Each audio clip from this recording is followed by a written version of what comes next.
Welcome to CC Writes. My name is CC Lepki, and today I'm here to shame all of the pantsers.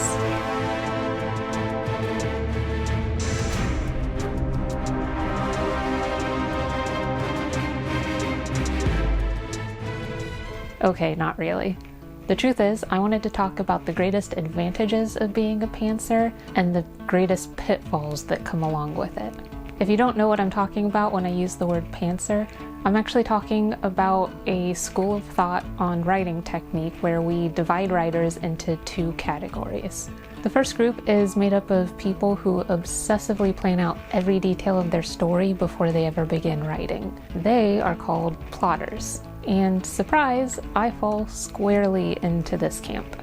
The second group is called pantsers. The term pantser actually comes from the colloquialism flying by the seat of your pants. If you're a pantser, then you plan nothing. You sit down to write, and come what may, a story is going to happen.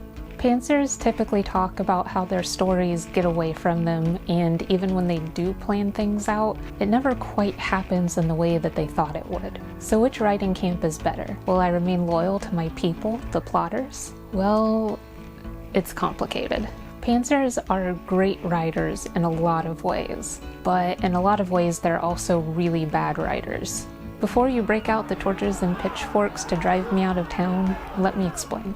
There are three specific ways that pantser stories can be really great, but there are also three major pitfalls that they have to avoid. First, pantsers tend to overflow with creativity. They innovate the writing process and come up with fun new ways to approach old ideas. But with creativity comes lack of structure.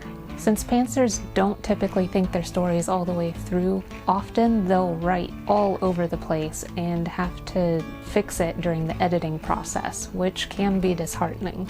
A lot of people give up at this stage.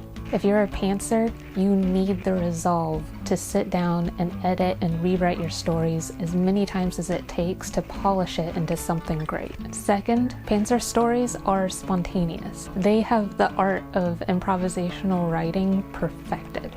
This is great because it can make your stories feel more alive and true to life. But yet again, there is a pitfall to spontaneity. Your writing can easily get derailed. If you derail your story enough, you could end up writing yourself into a corner and make it impossible to tell the story that you want to tell or even finish in the first place. Pantsers should be wary of letting your story get away from you too much because it could mean having to rewrite entire sections of your book or change a character entirely. And that actually leads me to my third and final point. Pantsers exhibit a dedication to character that results in funny, true-to-life human beings that their audience falls in love with. So how could there possibly be a pitfall to that?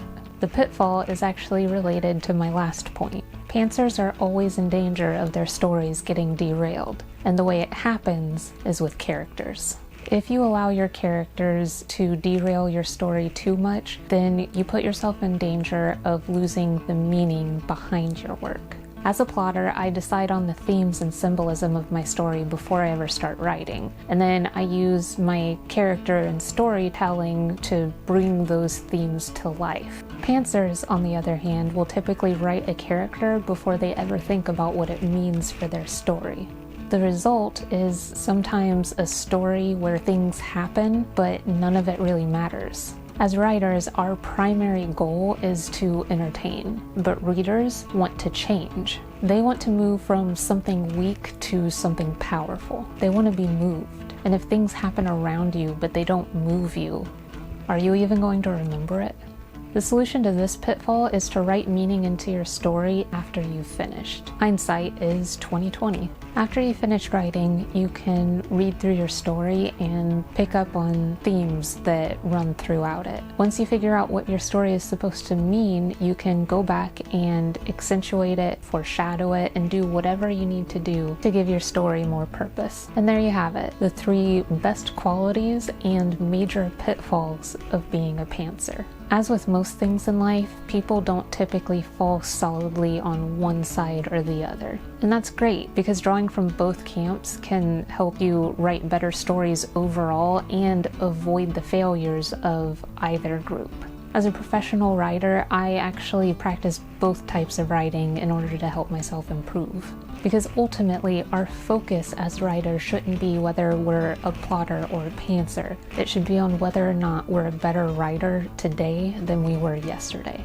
Do you struggle with any of the pitfalls of being a pantser, or do you have anything to add to the list? Tell me about it in the comments below. And as always, thank you for joining me today on CC Writes. I hope you enjoyed our time together. If you'd like to support my work, you can check out my books on Amazon.com, or you can consider donating to my Patreon page. There are links in the description below. For more content from me, you can follow me on Twitter at CC Lepki Writes. Finally, don't forget to like, subscribe, and hit the bell so that you can be notified when the next video comes out. See you later!